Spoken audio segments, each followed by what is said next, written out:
So after doing really good, I did really good last card, like really fucking good. I went 11-1 on picks, better than all these other guys. I'm just putting this out there. Just gonna start this off before we get into the card.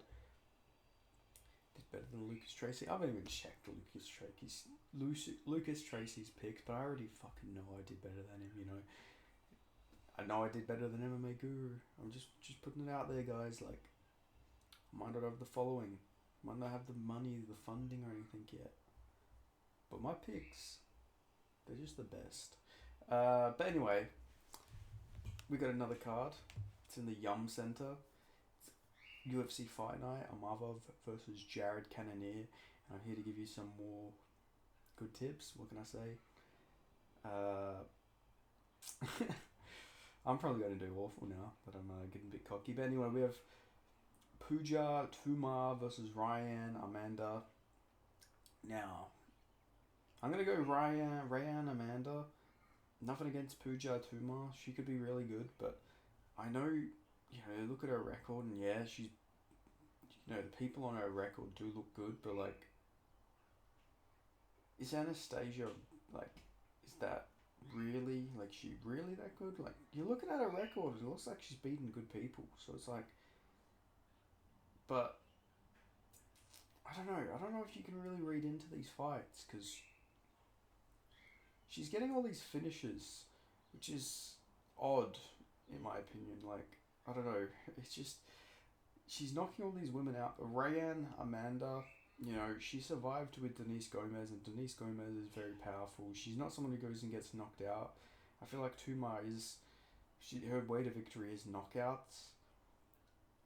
I think Rayanne Amanda is going to get a submission here over Tumar. I could be completely wrong, but that's just my women's MMA pick right there. Then we have Cody Stamann versus Taylor Lappius. This is actually a very interesting fight to predict. Cody Stamann, he's looked pretty good lately. Even against Douglas Silva de Andrade, even though he lost, he didn't look too bad in that fight. Interesting fight, but I'm going to go Taylor Lappius. I think he can win this. I do like his style here. Good takedown defense. Good jab. He's long as well. He's going to be much longer than Cody Stamann. Cody Stamann does have T-Rex arms. That's something to factor in. There's a 9-inch reach advantage here for Taylor Lappius. He's a bit younger as well. And Farid Basharat's not a bad loss. And he looked pretty alright in that fight. And speaking of Denise Gomez, we have Denise Gomez versus Eduarda Mora. Now, she beat Montserrat Ruiz, but everyone seems to beat Montserrat Ruiz at this point. But she is undefeated. And Denise Gomez did lose to Angela Hill, but then she also slept Yasmin Chirigai. This is an interesting one to predict. I'm gonna take Denise Gomez though. I just think she's so big and powerful. I don't think Mora is going to be able to go out there and wrestle Denise Gomez. I could be completely wrong here. These are not fun fights to predict. Then we have Daniel Marcos versus John Castaneda. I'm going to take Daniel Marcos here. I think he can get this one done. I think this is a good style. John Castaneda's taken so much damage as well. He's on a 2-fight win streak though, which is good for him, but he got beat up real badly by Daniel Santos. Got beat up by Nathaniel Wood back in the day. Actually, I don't think it's going to come down to the damage. Like, I don't think Marcos will go out there and knock him out. I'm actually gonna go Daniel Marcos by decision over Castaneda here. Then we have Andrea Lee versus Montana De La Rosa. What are with these fights, man? These are weird fights. Why are they putting these fights on? I don't fucking know. I don't know who to go with. I generally don't. This is a weird one.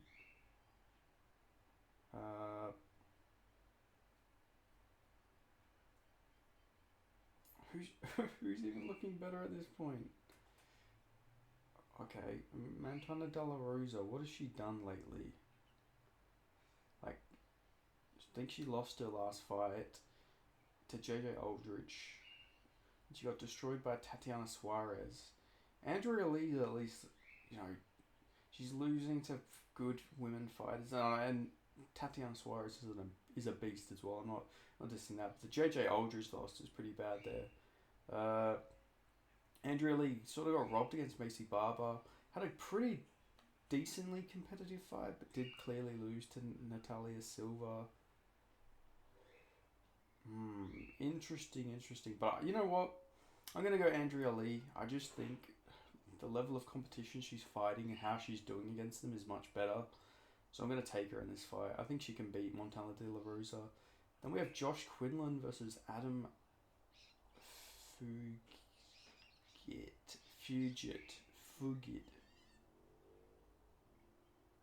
I didn't say it. Adam Fugit. Adam Fuckit. I don't know. Fugit. I think his name's Fugit. But anyway, I'm going to go Josh Quinlan here. Adam Fugit, he is very underrated in my opinion. I know he's lost his fights, but he has been competitive. I mean, he did beat that what's his name, Kinoshito guy, to be fair, but you know, he didn't look too bad against Mike Morales. Like, he was giving him a good fight. He did get destroyed by Mike Malott though. I forgot about that. Damn, that was a while ago. He's been out for a while. Josh Quinlan is coming back so soon. Oh, no he's not. That was in February? Danny Barlow beat him in February. Holy shit. Where's time going? Where the fuck is time going? It felt like just yesterday Danny Barlow smoked him. What the fuck? Yeah, I think Josh Quinlan, I think this is a fight Josh Quinlan can win, honestly. You know, Fugit, he's taken a lot of damage in these fights. Even in the Kinoshito fight, he took some big shots. You know, he took some big shots in that fight. He's taken a lot of big shots. And Mike Malott dropped him and then club and subbed him. You know, he is a guy's taken a lot of damage. So I think, even in the regional scene, I think he got KO'd in the regional scene as well. Let me just double check that. So I do think they're giving Josh Quinlan a fight here that they just think he'll win, because they do seem to really like Josh Quinlan. He is promotable. He's got a fun fight style. Yeah, he's been chinned before. So yeah, I'm gonna take Josh Quinlan here. I think he can knock out Adam Fugit. Fugit's also an older guy as well, so I think they're just really hoping Josh Quinlan does win this one. He's a bit younger. He's got a fun fight style. So yeah, I'm gonna take Josh Quinlan here to get this one done by KO. Then moving on up the card. Holy shit! It's actually a lot of fights on this card. Actually, looking at it, like, Jesus, there's so many fights I didn't even think to try and break down. Or is this am I looking at the wrong card? No, I'm looking at the right card. Never mind. Sorry about that. Just $1 million company. It's just a very unorganized thing here. Brad Katona versus Jesse Butler. I'm gonna go Brad Katona. Brad Katona hasn't looked very good since, you know, he won the Ultimate Fighter, but I actually think Garrett Armfield's a very underrated guy. Like, I think he is actually very good. So, you know, he didn't look great in that fight, but I think Armfield is just very good. Got good boxing. And I think Brad Katona is much better than Jesse Butler. You know, no offense to Jesse Butler, but I don't think he's like UFC level in my opinion. Now, at the same time, how is this guy making bantamweight? That's something we would have mentioned. This guy was a lightweight. You know, he got fucking slept by Jim Miller. Now, he's gonna move down 2 weight classes after a brutal KO loss. That this doesn't sound like a great idea. In my opinion, especially because this guy has only fought at lightweight and featherweight, I believe. So it is a bit of a weird change. He's been KO'd before. He's got a very extensive amateur record. Let's see, does he have any bantamweight fights? No, they're all at lightweight and featherweight. So I believe this is generally going to be his first time making the weight. Who knows? He's even fought as high as fucking welterweight, and now he's a bantamweight. You know, seems like he's really running out of options on what to do. So he's like, oh, let's move to another weight class. I don't typically like that out of a guy, especially a guy, you know, coming off a debut UFC loss. It just smells of like Oh fuck yeah, he's like, oh fuck, like I don't have anything here, so what am I gonna do? But yeah, I'm gonna take him here to get this one done. Did I miss some fights? Whoa, my god, this card is so confusing to navigate around. Sorry. Uh, we have Melasqueezel Costa versus Shaileyan Nemebeke. I could have sworn this fight already happened. It seems like one of those fights. I guess they're both coming off losses to Steve Garcia. I'm gonna take Shaileyan to get this one done. I feel like he, at this point in his career, is probably better. The beating that Costa took as well was pretty brutal. Like, I know Shaileyan did lose, but he was dropping Garcia and he just loses. But Costa took like a beating against Garcia, if I remember that fight correctly. Like, it was pretty brutal, I think. Uh, but yeah, I'm gonna go Shaileyan getting this one done over Costa. Then moving up, we got Jaka Saragi, the Indonesian fighter, the only Indonesian in the UFC. I think he's gonna knock out Weston Wilson. Like, Weston Wilson is one of those guys who's not UFC level at all. No disrespect to the guy, trains with Wonderboy, trains out of a good gym. But he's just not UFC level. You look at the level of competition, the guys he's beat. He's fought the worst of the regional scene, like guys with negative records. He hasn't really beat anyone great. It's been chinned by even horrible level UFC fighters and not so good non-UFC level guys. And he really isn't UFC level, but I'm glad that he's got to have like 30K or something out of it. He's made a bit of money, and after this, hopefully he can just go back to crushing cans, because he is fun to watch when he's crushing cans. But I do think Jaka Saragi, with the power he's got, I think he can just go in there and knock Weston Wilson out cold in this fight. Jaka Saragi, he's got some good power. And they're trying to build this guy up. This is a clear built-up fight. They want to get that Indonesian market. Indonesia is a massive country. People don't know this, but it's got the fourth largest population in the world. Like, there is so many people that live there. Like, 220 million or more plus people live in Indonesia. Like, people don't realize how many people live there. So they really want Jaka Saragi to get this one done.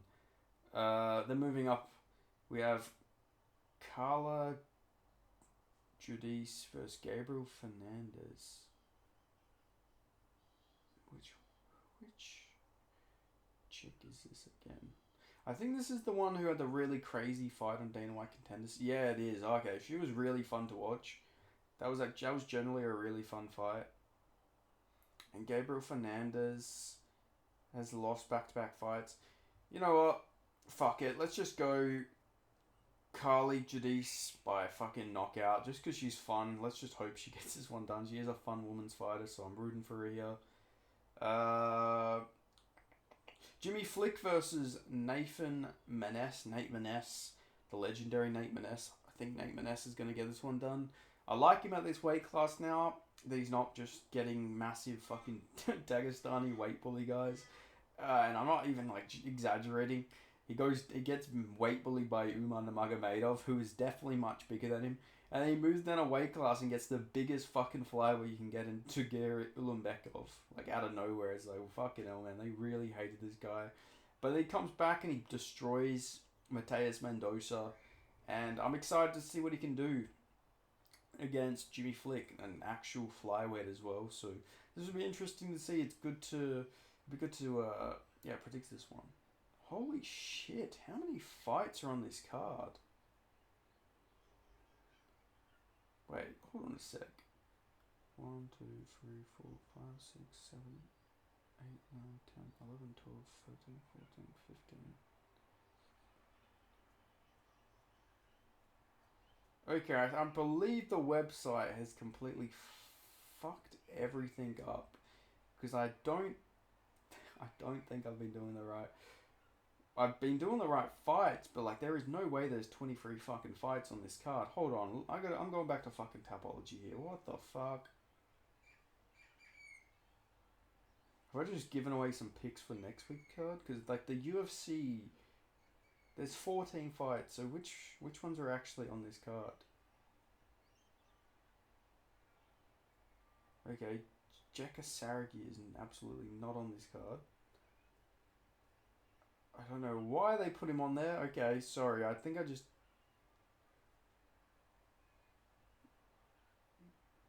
I have no fucking clue. I'm not restarting this video now. I don't give a fuck. Charles Radke versus Carlos Prates. I'm going to go Carlos Prates. I think Charlie Radke's streak is going to come to an end. And I think Prates is going to catch him. But Radke can wrestle, so it'll be interesting to see Prates' takedown defense and everything here. But he's very powerful. I think he'll be able to... And he beat Joseph Luciano, who is a very good grappler in the Australian scene. Very good grappler, and I would imagine he stopped some takedowns in that fight. So I trust in Carlos Prates to get this one done against Radke. Radke looked really good, though. He surprised me in his last fight, but, you know, the guy he beat, I forgot what his name is, sorry. He was on the Ultimate Fighter, though. He's the guy Brian Battle fought. Gilbert Urbina, when he, you know, Gilbert Urbina's not like the greatest guy, but it was very impressive. Then we had Thiago Moises versus Ludovic Klein. I'm going to go Ludovic Klein. He's built like a fucking fridge. At lightweight, he's very good at lightweight. Very good striker. I can see him knocking out Thiago Moises here. Then we have Miguel Baeza versus Soriano. This is 170. Know nothing about Soriano as a 170 pounder, but I do know his skill set isn't very good as a middleweight. Middleweight being a worse division. I think Miguel Baeza is going to be much better in every way than Soriano. I think Soriano's chin's going to be worse at 170. His skill set's going to be worse. I think he's going to gas even worse at 170. I think Miguel Baeza is going to really badly beat him up. Then we have Julian Marquez versus Zachary Reese. I think I'm gonna go Marquez. He's more tested. Zachary Reese, he got knocked out by Cody Brundage. I know it was a slam, but who knows how his durability is going to be after that. So I'm going to go Marquez. Again, Marquez has got the shit beaten out of his last two fights against Gregory Rodriguez and Marc-Andre Barriol. They were brutal beatdowns, but I think he can beat Zachary Reese. He's beat the way better level of competition. Bruno Ferreira versus Dustin Stolfus. I think Bruno Ferreira's got a good enough takedown defense with his judo base. He's got strong hips. I think he can knock out Dustin Stolfus here, so I'm going to take Bruno Ferreira. We got Raul Rosas Jr. versus Ricky Tercios. I'm going to go Raul Rosas Jr. to get this one done. Ricky Tercios, since coming back, has looked really odd. Like, he hasn't looked like the same fighter since he won the Ultimate Fighter. I'm going to say Raul Rosas Jr. can take him down and eventually get a sub in this fight. I think he can sub or even TKO Ricky Tercios. So I'm going to go Raul Rosas getting this one done. We have Dominic Reyes versus Dustin Jacoby. Now, this is going to be my hot take, and I could look like a fucking idiot, okay? I could really look like a fucking idiot here. But I'm actually going to go Dominic Reyes in this fight. I know Dominic Reyes has been chinned so many times. I know, and I feel like a fucking idiot just saying this right now, but... Like, Jacoby is good, but he's not powerful. And I feel like to beat Dominic Reyes, you got to sort of have power. I feel like Dominic Reyes is better. You know, Dustin Jacoby has pillow hands in that weight class, unless you're Kenedian and Chikwi and Da Xiang-Lung, who apparently they just can get chinned by him. But Jacoby's like a point fighter in a way. Good kickboxer, but I think Reyes is going to win this fight. I think Reyes gets this one done. And I think he has like a vintage performance here. But then he'd probably fight like Manyfield and get knocked out. You know, it's weird how styles work. But I'm going to actually go Dominic Reyes. I could look like a fucking idiot. You know, Jacoby could just go in there and chin him. But Reyes has been out for a while. I'm sure his chin's recovered somewhat. I mean, it's been over a fucking year at this point. But I'm sure he's worked on a lot. He's got good boxing. His hands are very good. And I think that is like the sort of style that can beat up a Jacoby. So I'm going to go Reyes by decision over Dustin Jacoby. Then we have Jared Cannonier versus Nasruddin Imavov. I'm going to go Imavov to get this one done. Jared Cannonier, he's a bit chinny. He's a bit of a chinny guy. I can see him getting chinned here by Jared Cannonier. I mean, I can see Jared Cannonier getting chinned by Imavov. So I'm going to take Imavov to get this one done against Jared Cannonier. You know, coming off an ACL tear, being 40 years old as well. Like, so yeah, I'm going to take Imavov just because, you know, Jared is much older coming off that ACL tear. Who knows how he's gonna look? He's gonna be 41, I think now, or 40, or he's gonna be much older coming into this fight. Uh, and I don't like that. I know he looked, probably the best he's looked in a while against Marvin Vettori, but Marvin Vettori is a bit of a non-defensive fighter. Let's just say that. His defense isn't the greatest, and I think Imavov is a much better mover. He moves around a lot more. He's tall as well. Very rangy guy. Actually think Jared's probably got a longer reach than Imavov, but he's got a 2 inch reach advantage. But Imavov's so tall. He's got long weapons, and he's not training at the MMA factory anymore. That's also a big factor of why he looks so good against Roman Dolidze. No offense to Fernand Lopez, but I feel like he is just a horrible coach. No, no disrespect, but he sucks at coaching. Yeah, okay, I realize how that sounds. And I know I'm not a coach myself, but he does seem to just ruin his fighters somehow. And I think Imavov not training there anymore has actually been really good for him. That was a career best performance. Now Roman Dolidze isn't great or anything, but he put a beating on that guy. He beat him up. Looked good. No cardio issues. He was there that whole fight, and I think he can beat up Jared Cannonier. I think Jared Cannonier is less durable than Roman Dolidze. And I think, we seen him get rocked by Marvin Vettori. Nobody gets rocked by Marvin Vettori. Not even Robert Whittaker. And Whittaker's chin, it is, some people give him shit for having a bad chin and all this. I wouldn't say he's got a bad chin, but he is very susceptible to getting rocked by everybody, it seems like, and dropped. But it's not like Glass where he gets KO'd with every shot. But he didn't even get rocked by Marvin Vettori. That tells you a lot right there. That Jared Cannonier did. He got dropped by Derek Brunson. He got dropped by Robert Whittaker, the first person to get dropped by Whittaker in a while. Actually, I think that was right after the Till fight, so no, don't take that back. But still, he got dropped by Whittaker.